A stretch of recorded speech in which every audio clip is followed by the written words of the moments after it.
सब ये ग्रुप जो तरीन ग्रुप के नाम से बना, वो बना 2 दिन उसने एक प्रेशर बिल्ड किया और फिर सारी चीजें सेटल डाउन हो गई। तो जो सेटल डाउन हुई वो क्या जहांगीर तरीन साहब की मर्जी से हुई या क्या हुआ ये मामला यकदम?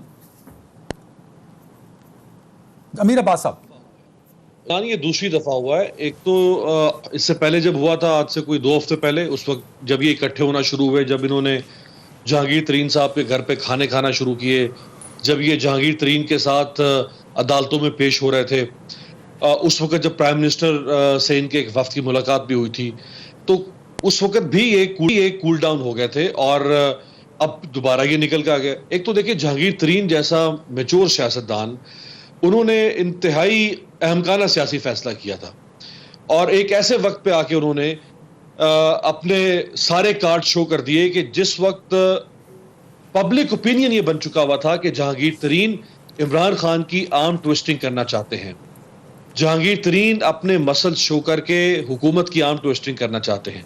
तो वो जो गुडविल जेस्चर अगर कोई था भी जहांगीर तरीन का, या अगर उनके स्टांस में ये दम था भी कि जहांगीर तरीन के साथ ज्यादती हो रही है, विक्टिमाइजेशन हो रही है, हुकूमत जहांगीर तरीन के खिलाफ केसेस बना रही है, वो सारा का सारा जहांगीर तरीन ने अपने इस कंडक्ट से खुद ही नलेफाई कर दिया।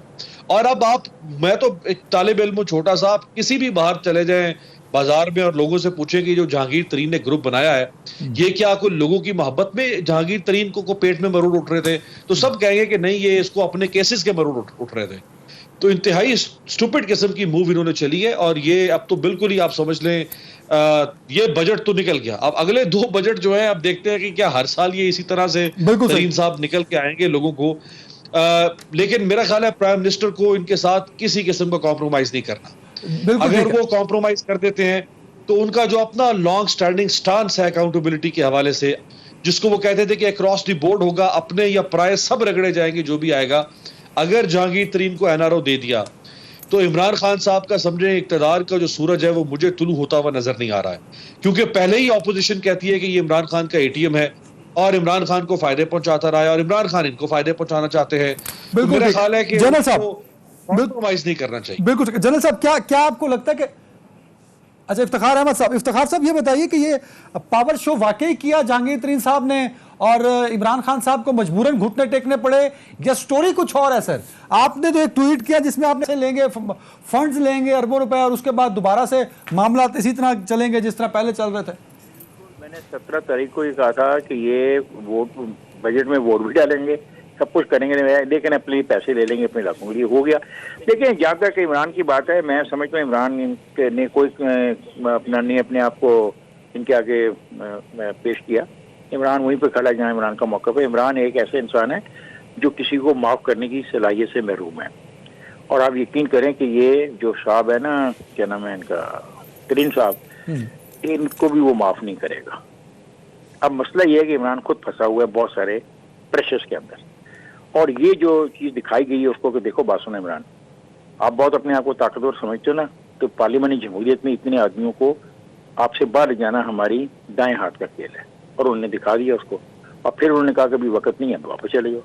अब जब फिर दोबारा उनसे कहा जाएगा वो यही काम करेंगे जो उन्होंने इन दिनों में किया। नहीं, और शायद वो अपने आपने जो सर बात की है, क्या इमरान खान साहब को ये बात पता लग गई कि आई एम नो पावरफुल, इतना पावरफुल नहीं हूं जितना मैं समझ रहा हूं खुद को? ये बात समझ गए इमरान खान साहब, तभी ये प्रेशर रिलीज किया गया? बिल्कुल इमरान समझ चुका है। आपने इमरान की आखिरी स्पीच नहीं देखी जो उसने की है, वो डैम का इफ्तिताह डैम की सोसाइटी उसने की है, वो जो हाउसेस का इफ्तिताह किया पेशावर में। हाँ, उसमें देख ले उसकी बॉडी लैंग्वेज क्या है। और उसने डारे उतने बड़े नहीं मारे, सारे खानदानों को पकड़ के जिबा करने और अंदर करने की बात नहीं की, पेट फाड़ के पैसे निकालने की बात नहीं की। नहीं, उसके सारे जो सामीन थे जिसमें मुराद वगैरह सब शामिल, उनकी शक्लें देखी आप। बिल्कुल ठीक है, बिल्कुल सही है। तो सवाल को समझ समथिंग इज गोइंग ऑन, कुछ हो रहा है। अगर जब मैं इसके खिलाफ हूँ as a Iftikhar Ahmed, as a democrat, मैं समझता हूँ कि पार्लियामानी डेमोक्रेसी के मुताबिक जो फैसले हों वो बिल्कुल ठीक है। जनरल साहब, ये जो कुछ हुआ तरीन ग्रुप की शक्ल में, क्या ये प्री प्लान था? खान साहब को प्रेशराइज करने के लिए किया गया, इमरान खान साहब को बताने के लिए किया गया कि भाई you are no much powerful जितना आप अपने आप को समझ रहे हैं, या कुछ और स्टोरी थी? आपकी इत्तलात क्या है सर? देखिए, इसमें एक चीज तो वादे है कि बहुत सारे इनमें वो लोग थे जिनको तरीन ये जहांगीर तरीन लेके आए थे, और वो जहांगीर तरीन के वफादार भी थे, लेकिन बहुत सारे ऐसे भी हैं जिनकी तवक्कुआत पूरी नहीं हुई। वो चाहते थे कि उनको भी कोई हिस्सा मिले और वो वजारत को मिल जाए कुछ, और उनको वो घास नहीं डाला गया, जिसकी वजह से वो लगता यूं है कि वो मुकम्मल तौर पे दे आर लेफ्ट आउट, उनको कोई नाम ही नहीं लेने को तैयार। तो लोगों के अपने अपने जख्म हैं सीने पे बहुत सारे, वो उसके मुताबिक अपना काम कर रहे हैं। असल जो दुख की बात है, जो परेशानी की बात है कि पाकिस्तान में आप ना करप्शन खत्म कर सकते हैं, ना करप्ट आदमी पे हाथ डाल सकते हैं। वो बहुत मजबूत है, उसके पास ताकत हुकूमत से कहीं ज्यादा है। और वो इस तरह है, अब उसका मज़र आप देख लें कि अगर आप किसी पे इल्जाम आ गया करप्शन का, और सबको नजर आता होगा, जहांगीर तरीन का मसला भी आपको नजर आता है, तो पहली बात तो ये कि वो ये कहेगा कि जनाब मेरे साथ दुश्मनी हो रही है, मुझसे दुश्मनी, सियासी इंतकाम लिया जा रहा है। और हमारे लोगों में से अचानक उसके हमायतियों की एक फौज खड़ी हो जाएगी, वो फूलों की पत्तियां बरसाती उसके पर नजर आएगी, क्योंकि वो चोर निकला ना, करप्शन आ गई उसमें। अगर करप्शन ना हो तो आपको अकेला फिरता नजर आएगा। अगर ये कहा जाए कि वो करप्ट नहीं है, जहांगीर तरीन भी था, अकेला फिर रहा था एयरपोर्टों में, मैंने नहीं जनरल देखा कि साहब, मेरे पास टाइम 1 मिनट है, जरा इसको स्पेसिफिकली क्लियर कर लीजिए कि जो टाइमिंग है इस सारे ग्रुप को बनाने की, मुतालबात रखने की सामने, और फिर एकदम वो सारे मुतालबात जी, तो ये बात कुछ समझ में नहीं आ रही कि ये किया क्यों जहांगीर तरीन साहब ने? ये खुद जहांगीर तरीन साहब ने किया या करवाया गया? मैं पूछ ये रहा हूं आपसे। करवाने की बात नहीं, मुश्किल था, जहांगीर तरीन खुद मुश्किल मिली है तो आपस में लड़ाई झगड़े शुरू किए, तो इमरान खान साहब 3 साल से मौज में हैं। अपने अंदर के जो इख्तलाफात हैं वो इस तरह के पैदा होते हैं कि उनसे हैंडल हो जाते हैं। मतलब बहुत ही खुशकिस्मत इंसान है, लोगों में ये परसेप्शन पाया जाता है। सर, कंक्लूडिंग रिमार्क्स है, इस पर कमेंट कर दें जल्दी से। सर जी, अगर वो खुशकिस्मत है तो दूसरे से खुशकिस्मत नहीं हो सकते। ये तुसी कितना फैसला कर लिया कि दूसरे खुशकिस्मत हो ही नहीं सकते। इस तरह की कंक्लूजन ना करिए, इंतजार करिए जरा, ठीक है? मैं तो सर प्रेजेंट 3 साल की बात कर रहा हूँ, 3 साल तो गुजार तो हम भी मौजूदा 3 साल में उसके अंदर क्या खैबर पख्तूनख्वा में लोगों ने इस्तीफे नहीं दिए? क्या खैबर पख्तूनख्वा में रोज मनीषियां चेंज नहीं होती?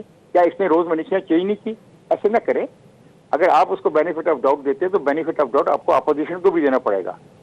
अभी मैच खत्म नहीं हुआ, ये 5 साल का मैच है, 3 साल खेले गए, 2 साल अभी खेले जाने हैं, तो देखते हैं क्या होता है। अपोजिशन क्या रोल प्ले करेगी सर शहबाज शरीफ के बाद? जल्दी से जरा। बिल्कुल करेंगे जो अपोजिशन का रोल है, but they will oppose all the policies of the present regime and that is the role of the opposition everywhere all over the world. PTM दोबारा से एक्टिव होगी कि नहीं इफ्तिखार साहब? हो सकती है। अच्छा, हो सकती है। जनरल साहब, सर आखिरी कंक्लूडिंग रिमार्क्स है मेरे पास, टाइम कम है सर। शहबाज शरीफ साहब के बाहर आने के बाद आपको अपोजिशन की सियासत किस तरफ जाती हुई नजर आ रही है? क्या अपोजिशन दोबारा से मुत्तहद हो पाएगी? अगर दोबारा से इत्तेहाद हुआ तो इमरान खान साहब को कितना बड़ा टफ टाइम मिल सकता है? या वही पुराने जलसे होंगे, पुरानी रैलियां होंगी और अपोजिशन उसी तरह का रोल प्ले करेगी जो पिछले 3 साल से कर रही है? क्योंकि इफ्तिखार साहब कह रहे हैं कि इमरान खान साहब लकी नहीं है, यहाँ सारे ही खुशकिस्मत लोग सियासतदान हैं जो असेंबली में बैठे हैं।